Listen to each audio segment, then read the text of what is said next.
네, 이렇게 윤석열 전 대통령의 체포 방해 혐의에 대한 결심 공판 현재 진행 중입니다. 네, 특검은 징역 10년을 구형했는데요. 자세한 내용은 스튜디오에서 서정빈 변호사와 함께 알아보겠습니다. 안녕하십니까? 어서 오십시오. 네, 안녕하십니까?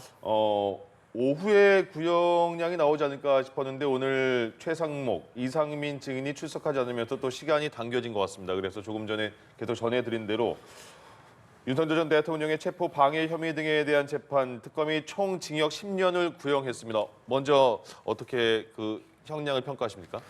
일단 많이들 이제 예상을 했던 범위 내에서 구형량이 있었다라고 생각이 됩니다. 이제 총 합쳐서 10년의 구형량을 했는데 일단 이전부터 좀 예측을 하기를 뭐 10년 안팎이 될 것이다라는 예측들이 실제로도 많았습니다. 네. 왜냐하면은 결국 여러 가지 혐의들에 대해서 한 번에 재판을 받을 때 가장 중한 혐의에 대해서 가중을 하는 게 결국 상한치가 됩니다. 예. 그리고 지금 윤 전 대통령이 받고 있는 이 재판에서 가장 중대한 범죄는 특수공무집행 방해입니다. 그리고 이것을 가중을 했을 때 약 11년 정도가 이제 상한치가 되는, 그래서 예. 구형을 하더라도 그 상한치에 근접해서 구형을 할 것이다라고 전망을 많이들 했던 상황입니다. 네. 그러다 보니까 뭐 11년 정도가 상한치라고 했을 때 거의 거기에 근접한 10년 구형을 한 것이고 예. 그만큼 이제 특검에서는 이 사안에 대해서는 뭐 다른 유사한 그런 사건들이랑 비교할 수 없을 정도로 중대한 사안이다. 공무집행 방해와 관련해서 특히나 뭐 대통령으로서 당시에 적법하게 발부된 영장에 대해서 그 체포를 방해한 것이기 때문에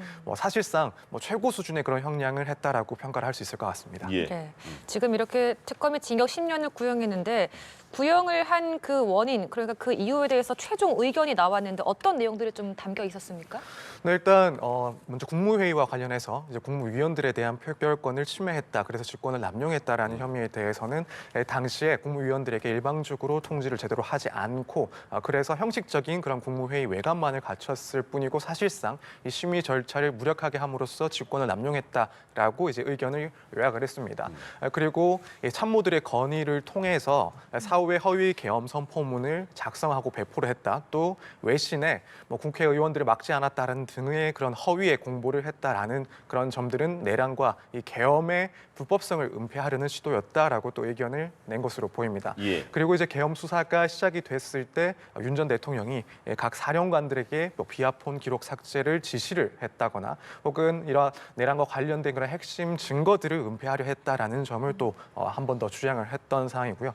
그리고 이제 특히나 공수처 체포 시도 당시에 이 관저에 머물면서 이 경호처를 통해서 출입을 차단케 하거나 혹은 뭐 차벽이나 철조망을 설치하도록 하고 또 인력 배치 등을 총괄 지시한 것은 결국 윤 전 대통령이었다라는 점을 또 주장을 했습니다. 그래서 결국 윤 전 대통령이 이 법을 수호해야 될 그런 위치에 있음에도 불구하고 본인의 권한을 남용했다라는 점을 상당히 또 강조를 하면서 구형을 한 것으로 보입니다. 예. 근데 오늘 그 최상목, 이상민 증인이 출석 예정돼 있었던 거잖아요. 이 둘은 그럼 안 나오는 이유는 뭐였을까요?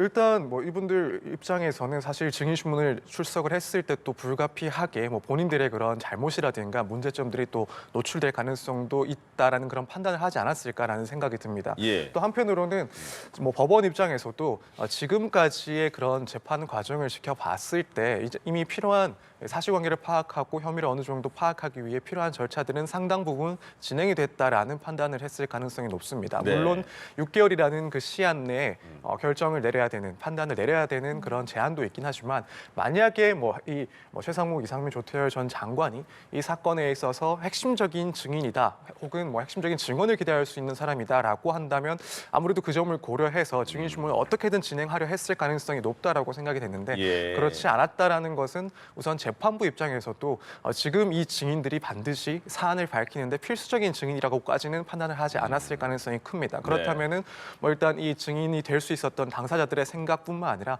법원의 판단 하에서도 이 증인 신문은 뭐 반드시 진행을 해야 되는 그런 상황은 아니었다라는 평가를 하지 않았을까 이렇게 생각이 됩니다. 예. 그래서 지금 시간이 좀 단축돼서 원래는 좀 오후 정도에 나올 걸로 예상을 했는데 지금 오전에 좀 일찍 나오게 된 상황입니다. 그렇다면 좀 빠르게 진행되고 있는 것 같은데 남아있는 절차는 또 어떤 게 있습니까? 네, 이제 결국 남아 있는 것은 이제 윤석열 전 대통령 측의 최후 진술 그리고 예. 변호인들의 이제 변론이 마지막 절차로 진행이 되고 있을 상황입니다. 예.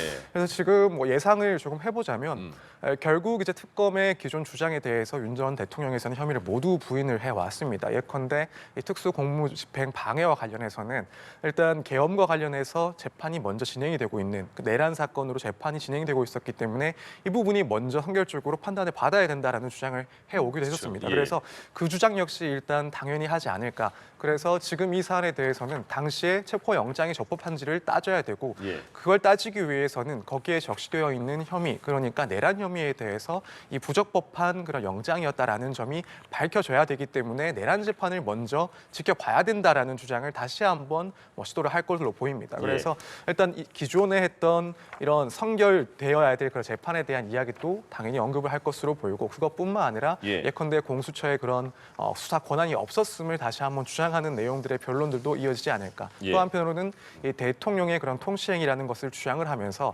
당시에 어쨌든 이 영장 집행에 있어서는 현직 대통령으로서 경호를 받을 필요가 있었고 그래서 경호상의 이유 때문에 이 영장 집행을 막은 것이다라는 주장을 다시 한번 펼치지 않을까 이런 생각이 듭니다.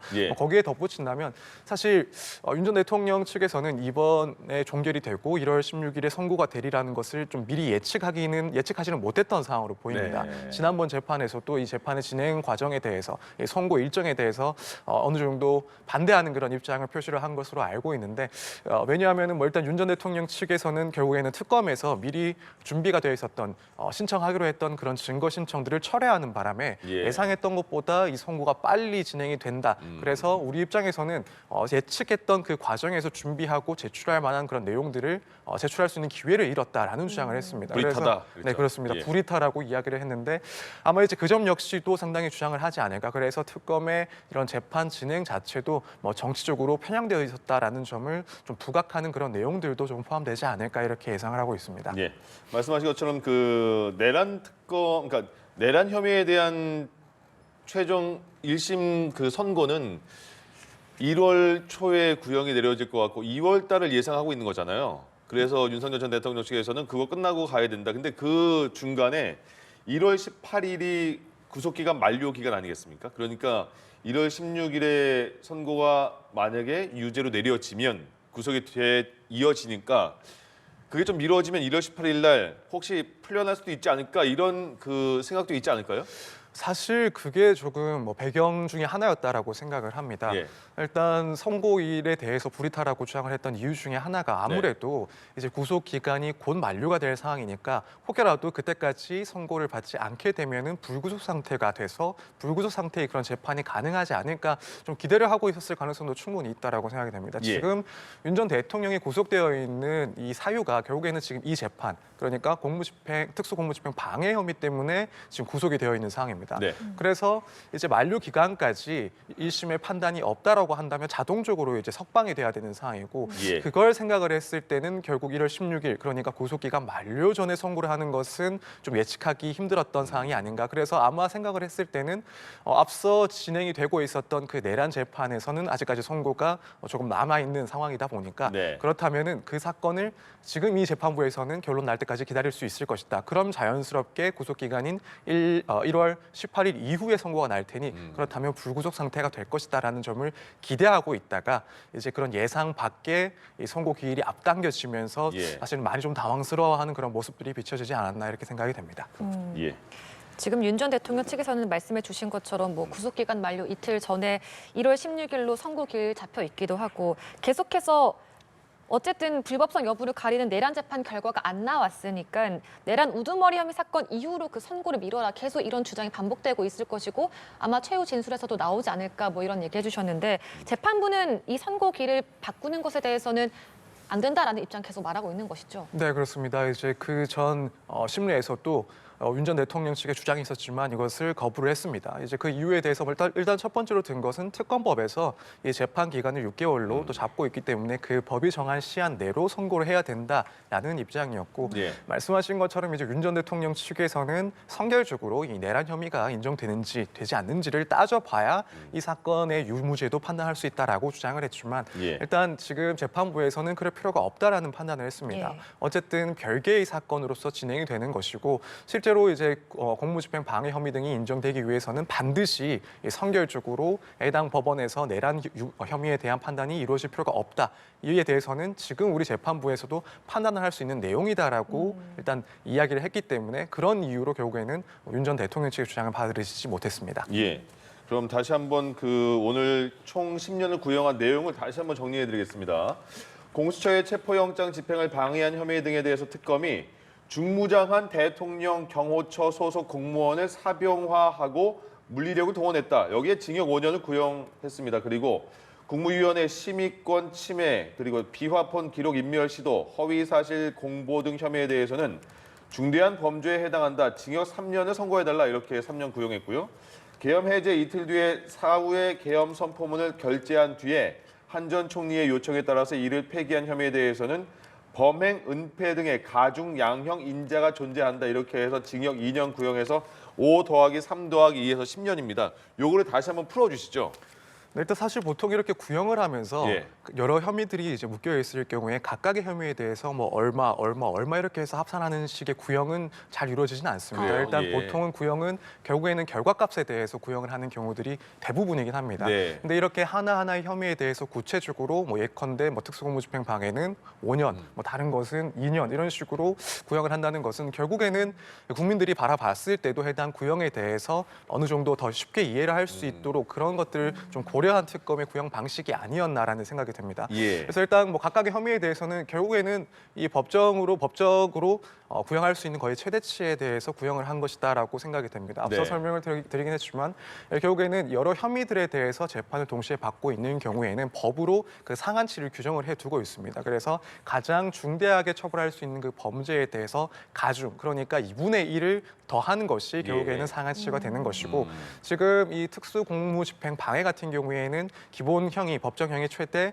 7년 6개월입니다. 네. 거기에서 2분의 1을 이제 상한으로 할 수 있기 때문에 그렇게 되면은 약 11년 정도가 상한치가 되는 거고요. 예. 그래서 구체적으로 뭐 한 혐의에 대해서 개별적인 형량을 결국 언급은 했지만 결국에는 이 최대치 그런 법정형을 일단 생각을 해두고 네. 10년이라는 구형을 한 것 아닌가 이렇게 평가를 해볼 수가 있을 것 같습니다. 그러면 재판장의 입장에서는요.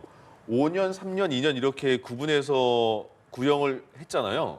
그러면 그 판사 입장에서도 5년, 3년, 2년 거기에 맞춰서 5년에서는 뭐 몇 년, 3년에서 몇 년, 2년에서 몇 년 이렇게 선고를 하는 겁니까? 그렇지는 않습니다. 예. 일단 구형 자체는 어쨌든 의견이고 당연히 뭐 그 자체로도 재판부 입장에서는 상당히 존중을 해서 판단할 그런 기준이 될 수는 있습니다. 예. 다만 이제 어디까지나 이제 구형 그러니까 요청을 하는 것이고 거기에 대해서 재판부는 구애를 받지는 않습니다. 네. 구속되지는 않기 때문에 뭐 실제 각 혐의들에 대해서 이제 이 특검에서 입장을 밝히긴 했지만 재판부에서는 뭐 재판부 기준에 따라서 판단을 할 수가 있습니다. 그리고 이 선고를 할 때도 이제 개별적인 그런 혐의들에 대해서 일단 어떤 혐의에 대해서 그러니까 뭐 특수공무집행 방해에 대해서는 몇 년 혹은 뭐 직권남용 혐의에 대해서는 몇 년 이렇게 세부적으로 이제 제시를 하는 경우도 있고 예. 그렇지 않고 뭐 총합을 해서 일단 선고를 하는 경우도 있는데 아마 지금 예측하기로는 결국 이제 특검의 구형 방식과 유사하게 이 선고를 하는 데도 있어서도 결국 그 선고의 그 이유에 대해서 상당히 좀 상세하게 기준을 좀 제시를 하고 선고하지 않을까 이렇게 예측을 좀 할 수 있을 것 같습니다. 예. 네.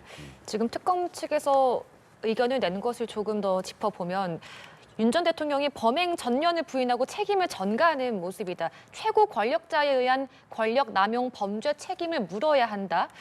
반성은커녕 불법성을 감추기 급급한 모습이다. 이런 최종 의견들을 냈거든요. 이런 부분을 볼 때 지금 핵심적으로 이제 재판에서도 보고 있는 것들이 어떤 부분이라고 저희가 좀 받아들여야 될까요? 그러니까 지금 특검에서 주장을 한 이 내용들은 결국에는 죄질이 상당히 나쁘다라는 네. 그런 관련된 주장들입니다. 그리고 이제 앞서 뭐 특검에서 구성을 한 그런 공소장 내용이라든가 혹은 지금까지의 재판 방식을 봤을 때도 결국 특검에서 가장 중요하게 생각한 것은 범죄 혐의도 혐의지만 그 구체적인 내용이 결국에는 대통령으로서 이 법을 수호해야 될 그런 임무를 폐기를 하고 오히려 이 영장 집행을 방해하는 그리고 사후적인 그런 은폐 시도들이 있었다라는 점을 상당히 부각을 했다라고 보여집니다. 그래서 예. 이 점을 다시 한번 종합을 한 내용들이다라고 생각이 되고 사실 뭐 이미 이 정도 내용들이 나올 것이라는 것은 충분히 예측 가능하지 않았을까라는 생각이 듭니다. 사실 뭐 공무집행 방해 사건들이 워낙 많긴 하지만 공무원 그것도 고위직 공무원 심지어는 이제 정부의 수반이 공무집행 방해 혐의로 재판을 받는 것 자체가 사실 기존에는 뭐 상상하기 매우 힘든 그런 사건이라고 보여집니다. 거기다가 이 사건 자체가 이제 사회적으로 미친 그 파급력을 봤을 때도 워낙 이제 중대했던 그런 사안이기 때문에 이런 점들을 부각하는 것이 특검 입장에서는 뭐 당연한 그런 그런 내용이라고 보여지고 예. 또 한편으로는 당연히 법원에서도 판단을 할 수 있는 또 판단을 해야 되는 그런 내용들이라고 생각이 됩니다. 그래서 결국에는 대통령으로서의 그 책임이 매우 컸음에도 불구하고 이에 정면으로 반하는 행동이었음을 다시 한번 강조를 했다 이렇게 보여집니다. 그래서 그 온 국민이 뭐 피해자가 될 수도 있고 아니면 많이 걱정과 불안에 떨었던 그런 상황을 감안해서 특검에서도 지금 구형량을 세부적으로 나눠서 우리가 이해하기 편하게 하는 그런 생각도 있을까요?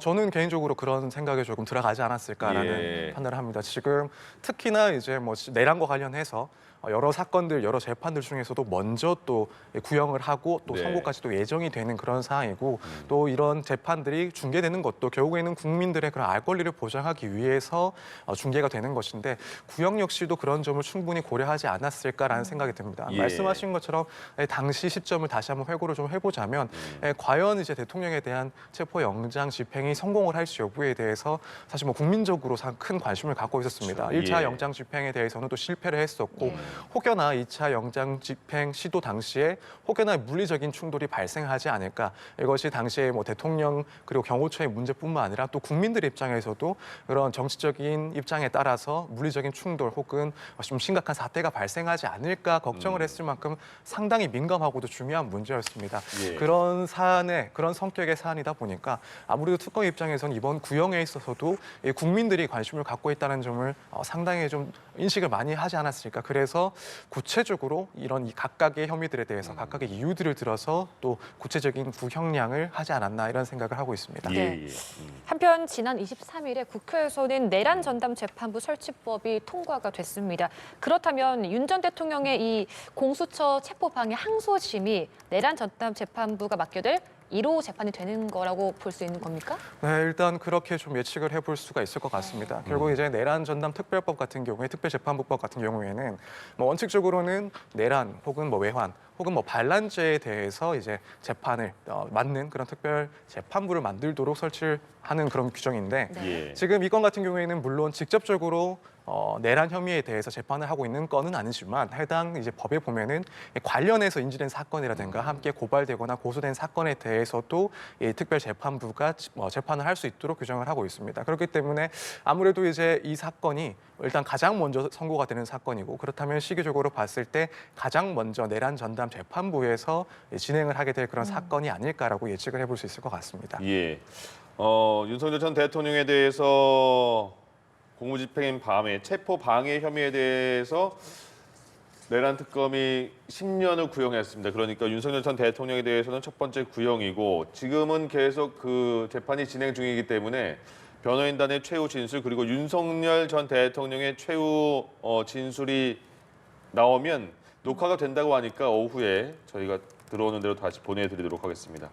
그리고 통일교와 관련해서 통일교 금품 수수 의혹을 경찰이 수사하고 있는데 윤영호 전 통일교 세계본부장에 대해서 체포영장을 집행했다고 합니다. 그러니까 이미 구속 상태인데 이거는 어떻게 봐야 됩니까? 그 협조 안 하니까 다시 이렇게 체포영장을 집행한 걸까요? 네, 그렇게 보면 될 것 같습니다. 이제 며칠 전에 접견을 통해서 조사를 조금 진행을 하려고 했던 것으로 알고 있는데 지금 예. 윤영호 전 본부장이 뭐 개인적인 그런 사유를 들어서 이 조사에 또 불응을 했다라고 알고 있습니다. 예. 그렇기 때문에 이제 결국에는 체포영장을 발부를 받아서 이제 이걸 통해서 강제적으로 구인을 해서라도 조사를 하겠다라는 그런 경찰의 입장으로 보입니다. 네. 특히나 이제 지금 이렇게까지 빠르게 체포영장을 뭐 이제 청구를 하고 또 집행을 하려 하는 것을 보면 결국에는 이 관련 의혹들에 대해서 수사를 할 수 있는 그런 기간 자체가 무척이나 한정적일 수밖에 없기 때문에 특히 이 공소시효와 관련해서 수사가 조금씩이라도 지연될 경우에는 사실 본질적인 내용에 대해서는 수사를 착수를 하지도 못할 가능성이 분명히 존재하기 때문에 네. 경찰 입장에서는 속도를 내야 된다라고 보고 있을 것이고 그래서 일단 한 차례 시도를 했던 그 조사가 무산되니 곧바로 이제 체포영장을 통해 가지고 예. 이 구인을 해서 그래서라도 이제 조사를 하겠다라는 그런 수사 의지가 조금 보이는 절차인 것 같습니다. 체포영장을 집행했다는 건 지금 일단 그 구치소에 있는 상황인데 체포영장을 집행했다는 거는 구치소 가서 그 인신을 다시 경찰서로 같이 왔다는 겁니까? 그럼? 이건 조금 더 살펴봐야 될 것 같긴 예. 합니다. 일단 수용실에서 이제 구치소 내에서도 수용실 외에 조사를 할 수 있는 공간이 있습니다. 네. 그래서 이 조사할 수 있는 공간까지 인치를 하기 위해서 체포영장 집행을 했다는 것인지 예. 만약 그렇게 된다면 구치소 내에서 이제 조사를 하고 있을 가능성이 있습니다. 네. 이제 만약 그게 아니라고 한다면은 이제 말씀하신 것처럼 조사를 하기 위해 외부로 그러니까 경찰서로 인치하기 위해서 체포영장을 집행한 걸 수도 있고요. 그래서 예. 이 구체적으로 조사 장소는 어디로 특정을 해놨는지 여부에 대해서는 조금 살펴봐야 될 것 같습니다. 예. 네. 지금 통일교와 관련해서 경찰이 그제였습니다. 정치권 접촉을 주도했던 통일교 산하단체 회장 출신 송광석 씨를 불러서 약 13시간 넘게 조사를 했습니다. 이 시간 동안 경찰에서는 어떤 내용들을 좀 조사한 걸로 알려지나요? 일단 뭐 통일교 자금이 전체적으로 어떤 경로로 정치권에 흘러갔는지 결국 이제 로비 실무 책임자로 보고 있는 이제 송광석 씨에 대해서 이런 부분들을 질문을 하지 않았을까 예측이 좀 되는 것 같습니다. 예. 그래서 뭐 통일교의 그런 산하 단체 회장 시절에 뭐 여야 정치인들에게 어떠한 후원금이라든가 혹은 뭐 선물 지원금들이 전달되었는지 또 구체적인 로비 방식이라든가 뭐 전달 창구는 어떠했는지 이런 부분에 대해서 좀 집중적으로 추궁을 하지 않았을까라는 생각이 듭니다. 네. 이제 뿐만 아니라 뭐 한학자 총재나 혹은 윤영호 전 본부장의 그런 역할이라든가 혹은 두 사람의 뭐 지시가 있었는지 그래서 그 지시를 통해서 뭐 청탁이라든가 후원 실무들이 이루어졌는지 여부에 대해서 예. 결국 이제 통일교의 그런 조직적인 로비 구조가 있었는지 여부에 대해서도 조금 다루지 않았을까라고 생각이 됩니다. 예.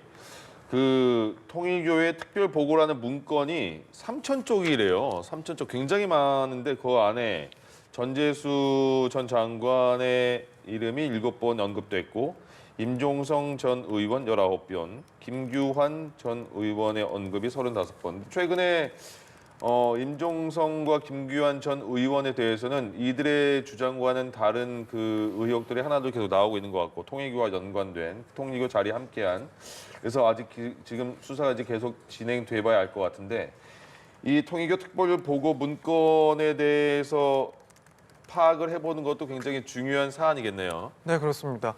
결국에는 특별 보고 문건 내용에 대해서 구체적인 조사가 진행이 돼야 되고 또 상당히 좀 의미가 있는 수사라고 생각이 됩니다. 일단 예. 이런 문건들이 결국에는 뭐 사후에 조작돼서 만들어지지 않은 이상, 그러니까 의혹이 불거져 나온 그 시점에 만들어진 문건인 이상 그 문건에 대해서는 내용을 상당히 좀 신빙을 할 수밖에 없을 겁니다. 네. 그렇기 때문에 이제 관련자들은 지금 뭐 혐의에 대해서 혹은 의혹에 대해서 뭐 대부분 부인을 하고 있는 상황에서 예. 그런 부인을 하고 있는 대상자에 대한 구체적인 의미 있는 진술을 확보하기 위한 가장 중요한 수단 중에 하나가 이런 특별 보고 문건의 존재 그리고 그 내용이라고 보여집니다. 예. 지금 말씀하신 것처럼 이제 해당 문건들에 대해서는 뭐 전현직 의원들 혹은 관계자들에 대한 언급들이 상당히 다수 존재하고 있고 그렇다면 여기에 대해서 결국에는 통일교 측의 그런 로비 내용도 어느 정도 추측해 볼 수 있는 내용들이 포함되지 않았을까라고 생각을 해볼 수가 있을 것 같습니다. 예. 따라서 이 많은 분량이긴 하나 뭐 경찰에서는 상당히 이제 이 내용들에 대해서 꼼꼼히 조사를 하면서 이 추후에 이제 관계자들에 대한 소환 조사라든가 혹은 뭐 참고인 조사 등에